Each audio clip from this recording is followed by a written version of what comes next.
Good afternoon, Bermuda. We are now just 5 days from the reopening of Bermuda's public schools and welcoming back nearly 5,000 pre, primary, middle, and senior school students. I've met with parents and students across the island who are excited about safely returning to school and to a normal routine. I've also heard from and met with parents who are understandably apprehensive about the return to school.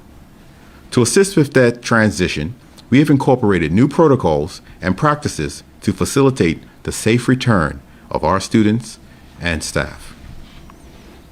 Over the past few months, teams from the Ministry of Health and the Department of Education have been working diligently to put these new protocols and guidelines in place. On behalf of the government of Bermuda, I wish to thank the teams for their work. These teams, including the Commissioner of Education, have met with teachers, principals, parents, and students and staff to create these guidelines. These guidelines have been used by our private schools to welcome students back over the past 2 weeks and will be used to welcome all public school students back next week. It has been a tremendous task to produce these guidelines, and we are sincerely grateful for their work. Traditionally, over the summer months, the Department of Education and the Ministry of Public Works are busy with summer works within our school buildings for the start of the fall semester. This year, the facilities team and Public Works have had the additional task of getting the buildings ready following health guidelines. Some examples of the type of work that had to be carried out to get facilities ready are hand washing stations. Installation of hand washing stations have been completed in all schools that have 130 students or more. Working classrooms to install partitions and doors, internal painting, installation of split units, and servicing of doors and windows. At all schools, the teams have removed bulk trash, power washed walkways and rafters, and carpets and mats have been removed from schools. Plexiglass shields for admin assistants have been successfully installed. The Department of Health and the department's facilities team have received internal and external signage and are working on installing these and completing this by September 12th. The windows and screens for ventilation falls under the remit of the Public Works section. Local companies were contracted to do repairs and additions as part of the summer work schedule. Clear Choice, Island Glass, and Commercial Glass are the contractors for these services. Chlorination of tanks were completed by local contractor James Water Services. Status of having custodians and day cleaners in all schools. 8 BIU Hotel Division workers are currently employed to carry out the services at all preschools. The remaining posts will be filled following the completed human resources procedures. I wish to thank the teams from Public Works and the Department of Education for their efforts to get schools prepared for September 14th. In addition to the summer works just mentioned, the Department of Education has secured large stocks of cleaning and hygiene supplies for schools. These items will be replenished on an ongoing basis to ensure schools have adequate supplies every day. Schools have been provided with thermometers, face masks, face shields, gloves, hand sanitizers, disinfectant wipes, gowns, and baby wipes at the preschool level for all staff. Works carried out by the IT section of the department have included upgrading servers and firewalls, expanding Wi-Fi access in primary schools, and working to secure student and teacher laptops. The team's priority at this stage is to ensure classrooms are fully operational for the return of students. We will now have remarks and information for parents from my colleague, Minister of Transport, the Honorable Neville Tyrrell, JPMP, and specific information about the reopening of schools addressed by the Commissioner of Education, Ms. Kelmar Richards. Minister Tyrrell. Thank you, Minister. Good afternoon, everyone.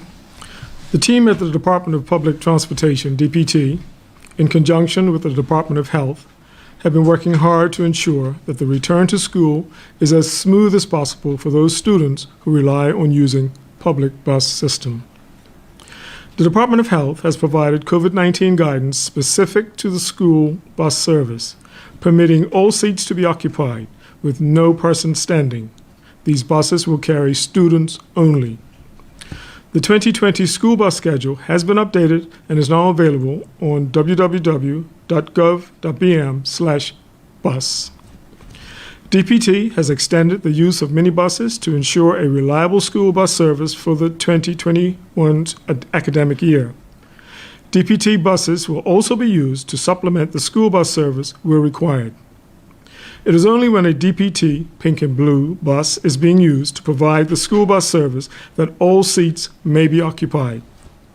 Notwithstanding the above provisions, the capacity of vehicles providing both the public bus service and the school bus service is reduced due to COVID-19 restrictions.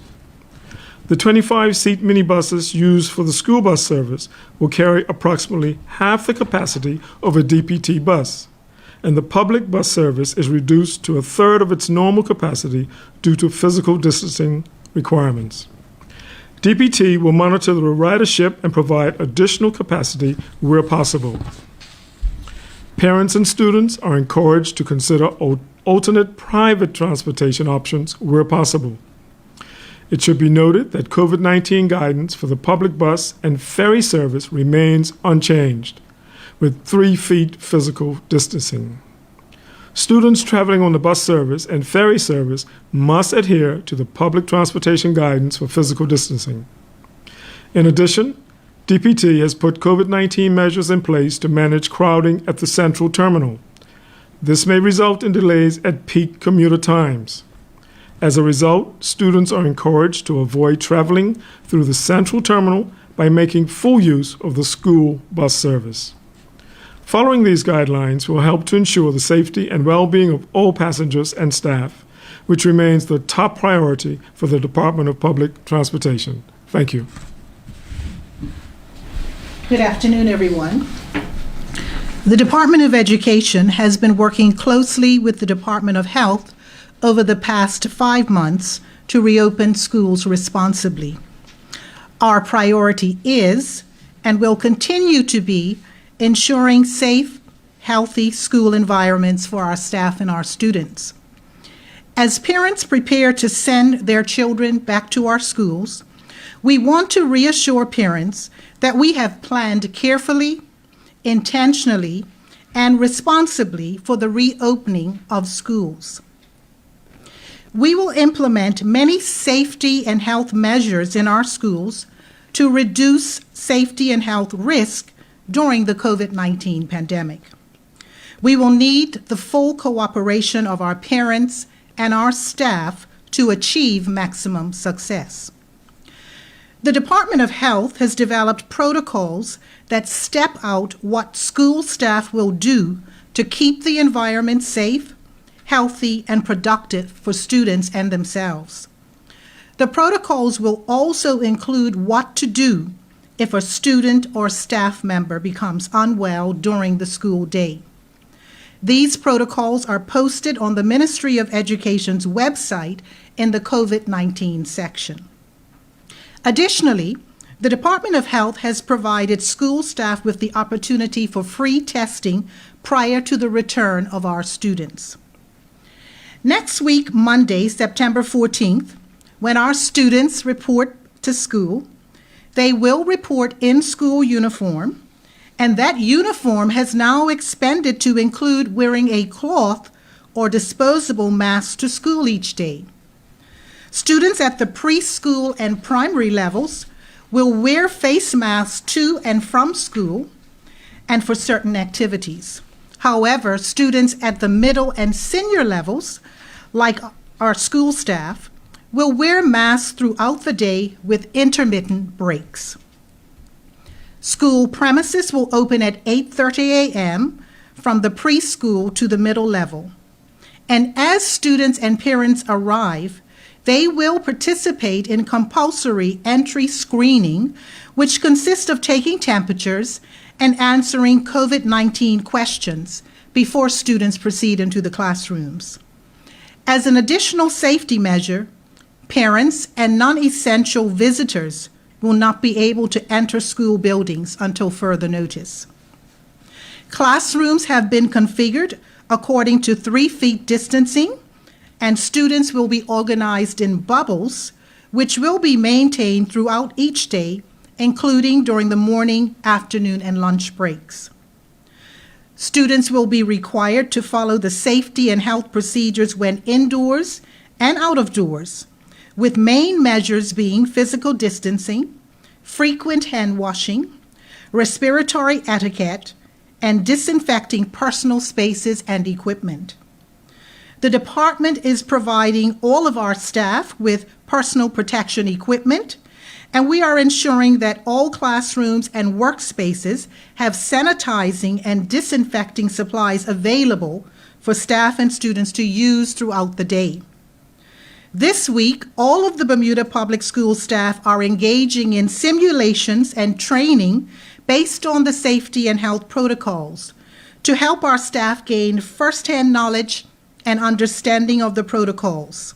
Staff will also learn how to put on and take off the PPE correctly. During the first week back, which will be Recovery Week, students will learn new routines and expectations, especially as it relates to school safety and health. Schools will balance academics with a focus on student wellness, and they will also assess student well-being. Students who are extremely clinically vulnerable and who are unable to come into the school environment will be provided with a laptop, and they will be able to join their teacher and their classmates in class remotely. Schools which will operate morning programs will notify parents, and the after-school programs will be run mainly by the Department of Youth Sports and Recreation. As parents prepare children for the return to school, it will be important to help students to understand that schools will indeed operate differently, and that they, the children, will need to follow the safety and health protocols which are in place to keep staff, students, and ultimately families safe. I extend my gratitude to the Department of Health and Department of Education technical officers for their tireless efforts to help us to reopen schools responsibly. Success in reopening our schools responsibly and safely depends on the support of the entire community, including Bermuda's employers, and collaboration between the direct stakeholders of the Bermuda public school system, that is, our parents, our staff, and our students. Thank you, Commissioner. And now we will take any questions. Members of the media, we have one microphone working today. I'm asking that you come to the microphone, please. Maya, yeah.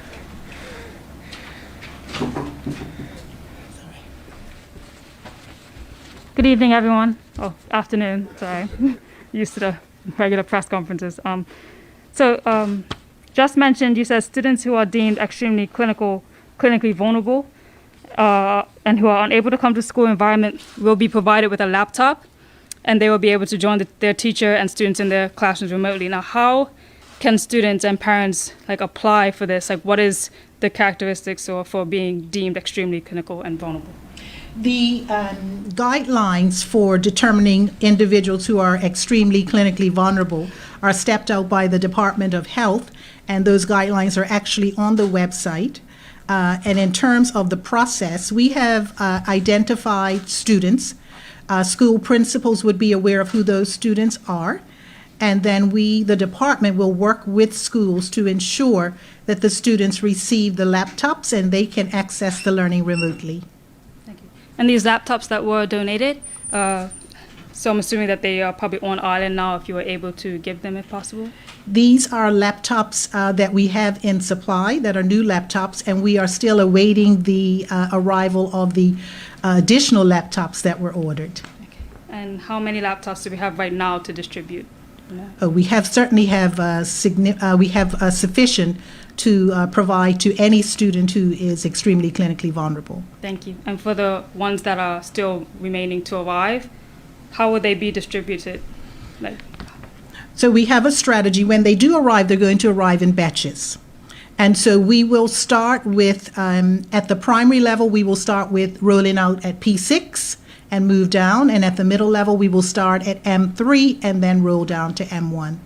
So we're starting with the students who are closer to the transition years first. Okay, so then the high school students will be the last ones to possibly get a laptop if necessary? So the senior school students actually fall, the department actually is dealing with students from the pre to the middle level, and so the provision of laptops and the requirements for laptops at the senior level is really a process that is between the parents and the school. Okay, thank you.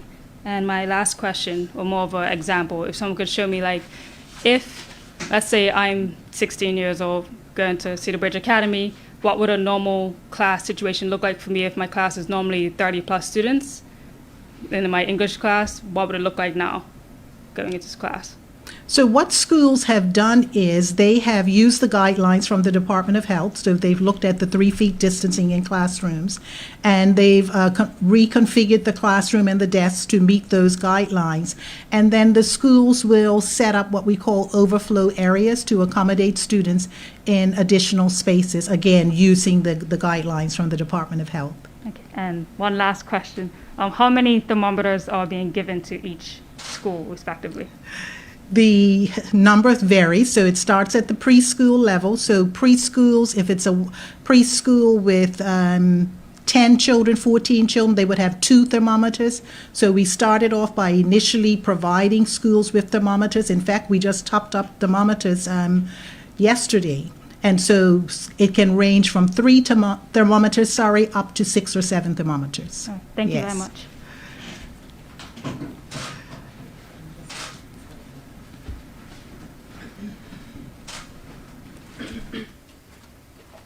Good afternoon. Sarah from the Royal Gazette. Just wondering if you have managed to ascertain how many people students and teachers are considered vulnerable, if you have any idea of that number ahead of the school start, so you're somewhat prepared for what's to come. So we are in the process of reviewing the data for extremely clinically vulnerable staff and students.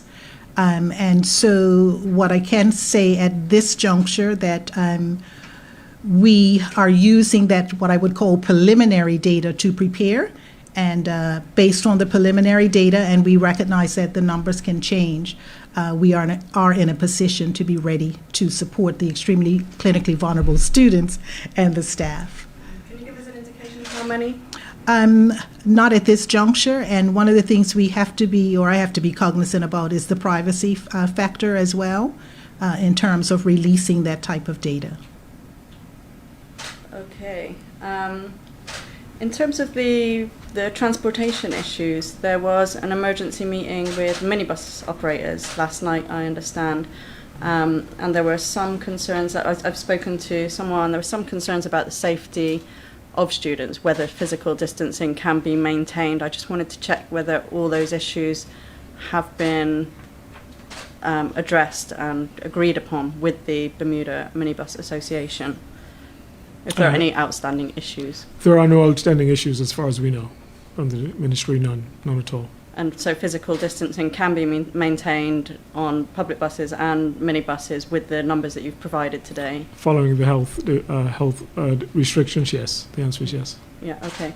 And in terms of the fees that are paid to the minibuses, I believe that there were some concerns that the goalposts had been moved in terms of the there had been the fee had been agreed on basis of a half load, and that was changed later to a full load, and there had been some concerns about that.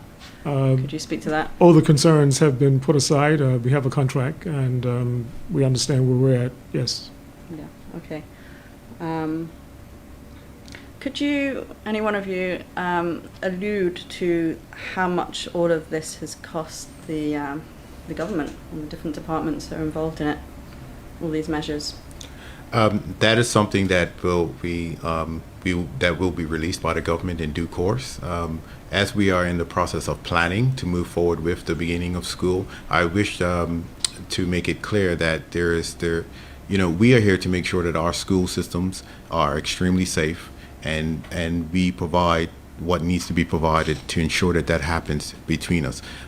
We will do a total of the costing, and that will be released in due course. Okay.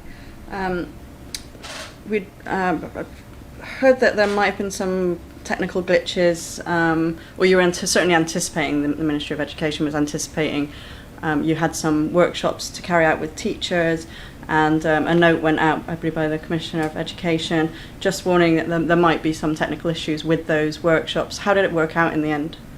So the note was sent out by a technical officer. Yeah. I didn't Okay. send the note, and I know what you're referencing to. The workshops were actually going to be held on September 1st, the very first day of school. And so staff were given an option as to whether they would use technology at home or go into schools. And they were told, just as a precaution, that if there were challenges, then here's an officer who is available. But it was going to be the very first day for staff returning. And the feedback in reference to the workshops has been very positive. Yeah, okay. And again, on the transport, is there going to be any need for any monitoring staff, especially perhaps for some of the younger students, to make sure that they are doing as they're supposed to do, physically distancing, not jumping out of their seats and running around hugging each other? We're going to monitor in the early stages, just to see exactly how it's going, and if it needs to be something permanent that we look at, we'll just have to look at it. But we are going to do some early monitoring, yes. So the Ministry of Transport is going to provide some monitoring staff? I think between the department, we're going to have that discussion. Right, okay. And then there was a question, sorry, my last one, that came in from a caller, that there's a business called Bermuda Security Solutions that's offering disinfecting services, a disinfecting service called EcoClean, and they've been used in one of the private schools, I believe. And they were just asking whether that was something that would be is being considered by the government, something similar. It's a weekly disinfectant cleaning service called EcoClean. I would ask anyone that does have any solutions to reach out to our facilities department so they can be vetted and look to see if it can be something that can be added to our regime. Yeah. Okay. Thank you. Anyone else? Any other members of the media? No? All right, thank you very much. That concludes the press conference. Thank you. Thank you.